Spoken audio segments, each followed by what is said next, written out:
today I'm giving my refutation speech on the claim that free community college will have an economic benefit to the minority groups living in California. The person I am doing my refutation on supported this main claim, but the two secondary claims that free community college provides college to minority families and free community college provides access to jobs that are essential to live in California.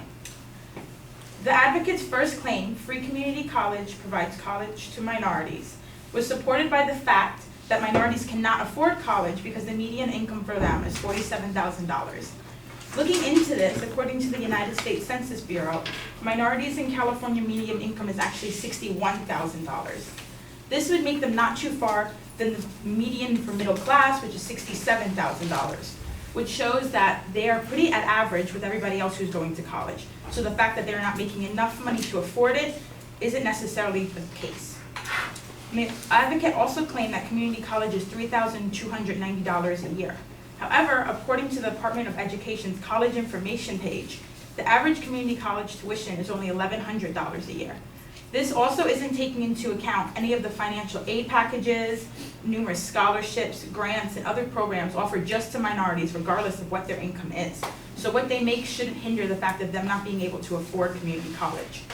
The advocate also often uses the Hygiene Bureau report to get a lot of their different statistics and facts. Looking into this source, this is actually a biased journal because all they do is publish different articles and statistics that show how the government and the Department of Education is doing different programs to harm minorities. They don't show any of the new or updated things that they actually do to help them. The advocate's second claim that free community college provides access to jobs that are essential to live in California is first backed by the evidence that minorities need a degree to make more than $70,000, as that is the minimum that's needed in California to survive. I looked into this and I found a lot of different contradicting things. One of the best arguments I found was according to Matthew Green, who's a journalist over at PBS, one could survive sparsely off of $30,000. Besides the fact, which means that the claim that they need to make $70,000 to survive is a little outrageous, it also contradicts the earlier fact that the $47,000 they're making currently without education isn't enough for them. So having a degree is essential to live in California. They also claim that the government will also benefit from minorities entering school because people in school have to pay more taxes. This is actually the opposite because, first of all, there's no extra taxes that have to be paid or entering school, and full-time students actually get numerous different tax cuts. Some of these include the American Opportunity Credit, which gives $1,000 back to students making less than $80,000 a year. And there's also numerous tuition and fee reductions, which gives $4,000 to students who claim different tuition, fees, and supplies on their taxes. Another piece of evidence used was that the unemployment rate is currently 5.2%, according to the Bureau of Labor. Firstly, this statistic is all for California. It doesn't tell us what minorities are unemployment rate is. So to say that the minorities are making this unemployment rate what it is kind of inaccurate because we don't know who is a minority and who isn't. Aside from that, this data is also not up to date. From this source, it only goes back to 2016. Looking into this from the California's Employment Development page, they claim that the unemployment rate is currently 4.7%. which shows that minorities are not, if this is minority majority, they're not only having a high unemployment rate, but the unemployment rate is actually going down, which means whether they have a degree or don't have a degree currently isn't really affecting that. Thank you.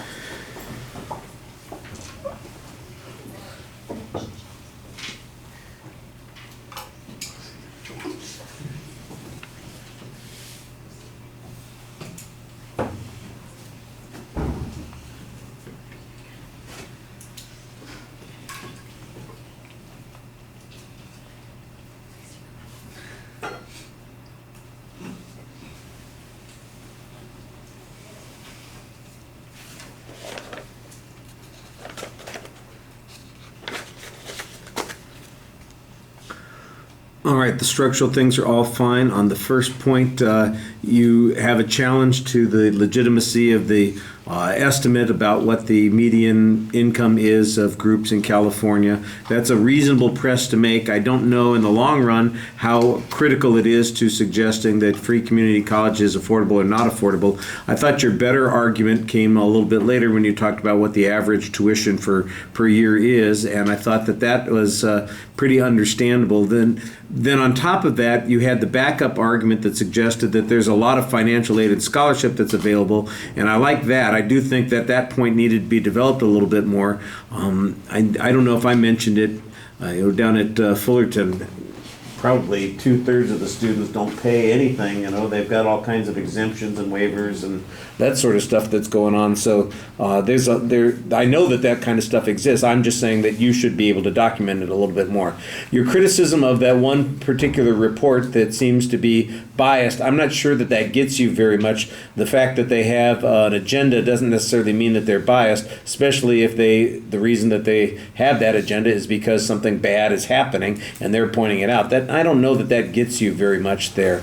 On the second point, you labeled that pretty clearly. I do think that the advocate needed to show a little bit more that there is a lack of access to community colleges. The students, whether we're talking about our state or other states, the idea that people aren't getting into school because they don't have the money. I don't remember what the advocate's evidence on this was. And the arguments that you presented seem to suggest that it shouldn't be a financial barrier.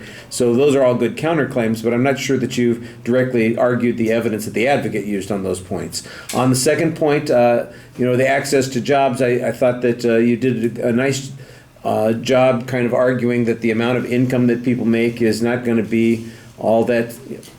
You're talking about you can get by on $30,000. The average person's getting $47,000 now. So the notion that somebody is deprived as a consequence, that's an underlying premise that you're arguing about, and it's okay. The second point that you make here that suggests that when the advocate said that the government's going to get a benefit because they're going to be increased tax revenues, and you suggest, well, the truth of the matter is that students get a whole bunch of tax breaks, and so it would actually reduce that. I think that's true in the short term. You don't really quantify it. My guess would be the advocate's talking about in the long term. So over the course of a lifetime, if somebody gets a job that earns them $20,000 more a year than they would have gotten otherwise, that's certainly going to be a benefit to the government. But I think you have a legitimate point to point out that when we're talking about the time that they're in school, there are going to be benefits that they're actually going to reduce the rate that we're paying. I like the argument at the end where you're talking about the unemployment rate. Look, there's a limit to how much unemployment can be attributable to a lack of access, especially in the state where the unemployment rate keeps going down. It doesn't seem like it's related to whether or not people are going to school or not. Just as an example, when the unemployment rate goes down, enrollments go down.